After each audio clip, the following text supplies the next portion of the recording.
जी हां दोस्तों, पहाड़ की इस पीड़ा का क्या होगा इंतजाम, जिसका जवाब दशकों से पहाड़ के लोग खोज रहे हैं। अब तो उत्तराखंड में पलायन की मार ऐसी पड़ रही है कि जो जिंदा है वो तो है ही है तकलीफ में, लेकिन मरने के बाद भी चार कंधों का नहीं हो पाया इंतजाम। कैसे एक महिला का सेना ने किया अंतिम संस्कार, बताऊंगा आपको पूरी खबर अपने इस रिपोर्ट के जरिए। नमस्कार, पहला आंख में पंकज रौतेला, आप देख रहे हैं उत्तराखंड न्यूज। जी हां दोस्तों, अपना पहाड़, अपना उत्तराखंड जो दूर से देखने में बेहद खूबसूरत लगता है, लेकिन इसी खूबसूरती के पीछे छिपा है एक ऐसा सच, एक ऐसा दर्द जो दिलों को झकझोर देने वाला है। उत्तराखंड के पहाड़ों में आज हालात ऐसे हो चुके हैं कि जिंदगी तो दूर, मौत के वक्त भी अपनों का साथ नसीब नहीं हो पा रहा है। एक गांव में एक मां की अंतिम यात्रा के लिए चार कंधे तक नहीं मिल पाए, और तब क्या इंसानियत की मिसाल बने सीमा पर तैनात एसएसबी के जवान। यह सिर्फ एक महिला की कहानी नहीं दोस्तों, एक खबर भर नहीं है। यह पलायन से जूझते पहाड़ की वो पीड़ा है जो दशकों से हम लोग झेलते आ रहे हैं और आगे जाकर भी झेलते रहेंगे। दोस्तों, ये खबर अंत तक जरूर देखिएगा, क्योंकि अंदर तक आपको झकझोर देने वाली खबर है। पहाड़ में आज ऐसे कई सारे गांव मौजूद हैं जहां से भारी संख्या में पलायन हो चुका है, जहां लोगों की कमी है। इक्का दुक्का लोग कई गांव में कंधा देने तक को लोग नहीं मिल रहे। उत्तराखंड में मौजूद गांव के गांव खाली हो गए। हां, विकास, रीप्लायन, दोबारा से बसाएंगे, तमाम तरह की योजनाएं अपनी जगह हैं। ऐसे ही कुछ कहानी पिथौरागढ़ जिले के एक गांव की है। एक बुजुर्ग महिला की मौत पर उसे कंधा देने के लिए गांव में चार लोग नहीं मिले तो सवाल बड़ा खड़ा हो गया।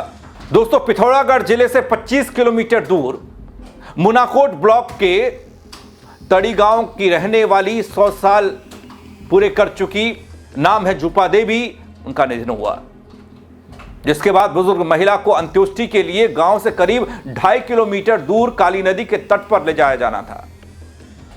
लेकिन यहां सवाल ये कि वहां तक पहुंचे कैसे शव, वहां ले जाया कैसे जाए, क्योंकि गांव में लोग नहीं। हैरानी की बात तो यह है कि महिला की अंतिम यात्रा के लिए पर्याप्त लोग गांव में मौजूद ही नहीं थे, उनकी अर्थी को जो कंधा दे सके।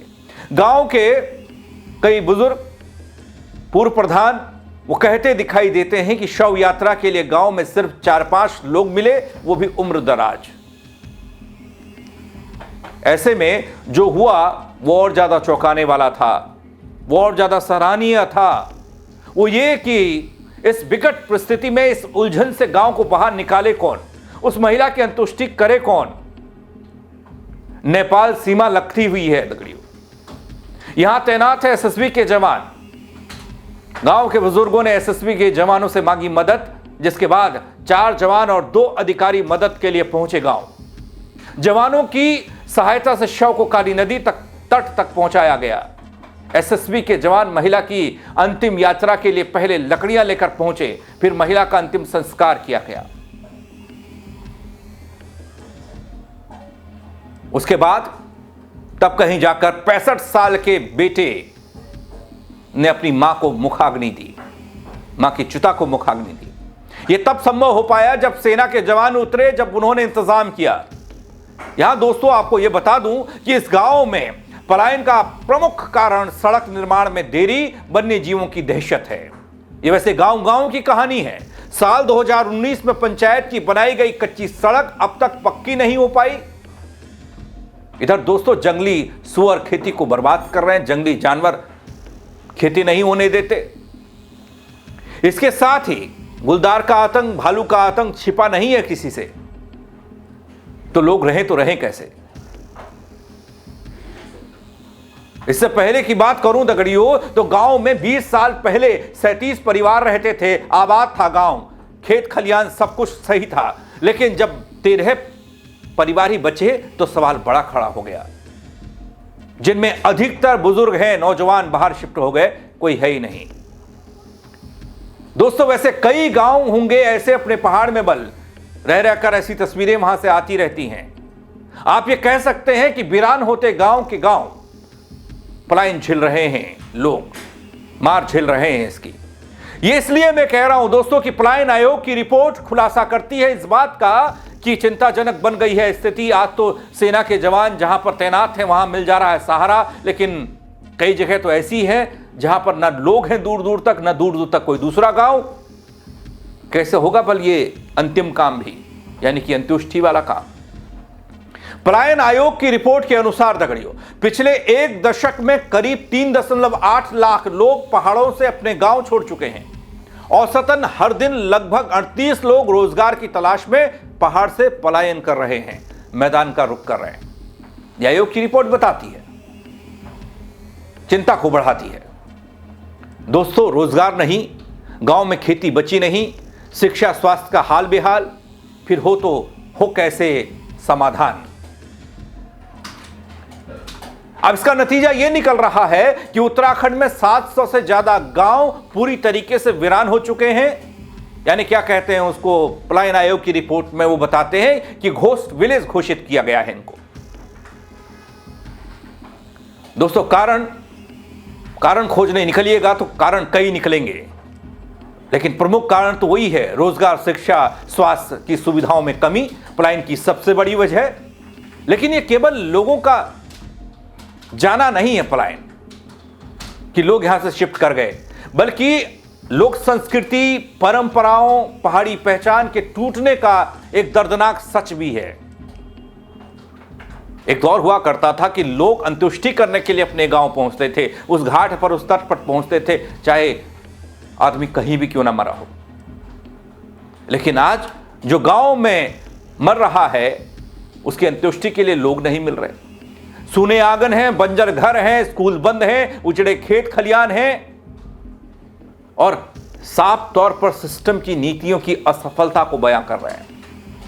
सरकारी योजनाओं का प्रचार प्रसार तो खूब होता है दगड़ियों, होता रहा है जब से उत्तराखंड बना है तब से लेकर अब तक, लेकिन वो कोई योजना ऐसी नहीं जिससे कि लोगों के पांव को वहीं रोका जाए, बाहर ना निकल पाए। जमीनी स्तर पर उनका असर कहीं दिखाई नहीं दिया। इसलिए पिथौरागढ़ के इस गांव से निकली यह खबर अब देश में तहलका मचा रही है कि 4 कंधे नहीं मिले एक बुजुर्ग महिला के देहांत के बाद। गांव केंद्रित विकास की बातें खूब होती हैं, आपने देखा होगा। अभी चुनाव आएगा, फिर से एक बार गांव, एक बार रिवर्स पलायन, ये चीजें आएंगी आपके सामने, कुटीर उद्योग, लघु उद्योग। लेकिन उसके बावजूद भी पिथौरागढ़ के इस गांव में 4 लोग ऐसे नहीं मिले जो एक अर्थी को कंधा दे सके, एक महिला की अंत्येष्टि हो जाए। इन सब बातों के बावजूद हकीकत में गांव लगातार खाली हो रहे हैं। अगर अब भी ठोस नीति नहीं बनी, क्योंकि रजत जयंती मना चुके हैं, काफी चमचमाता हुआ वो समारोह शहर में, राजधानी में आपने देखा होगा। ईमानदारी से अमल अब भी नहीं हुआ तो उत्तराखंड के पहाड़ नक्शे पर तो होंगे दगड़ियों, लेकिन उनके गांव सिर्फ वादों और कहानियों में सिमट कर रह जाएंगे। और कहानी हर गांव की यह होगी कि अंत्येष्टि के लिए 4 लोग कंधा देने के लिए नहीं मिलेंगे। ऐसी दर्दनाक कहानी, ऐसी दर्दनाक खबर निकलकर अपने उत्तराखंड के पहाड़ी क्षेत्रों से आ रही है। यह तब है जब हमारे पास कहने के लिए सब कुछ है बल, लेकिन कंधा देने के लिए 4 लोग नहीं। दोस्तों, इस खबर को लेकर आप क्या कहेंगे? आप कमेंट के जरिए बताइएगा अपनी राय भी, और सवाल भी कर सकते हैं आप, क्या वजह है कि आज ये स्थिति में हमारे गांव पहुंच गए? किसने पहुंचा दिया? क्यों पहुंचा दिया? सरकारी दावों की पोल कहां खुल गई? क्यों नहीं विकास पहाड़ चढ़ पाया? शेयर करिएगा इस खबर को। मेरे साथ जुड़ने के लिए आप सबका बहुत शुक्रिया। जय उत्तराखंड दगड़ियों।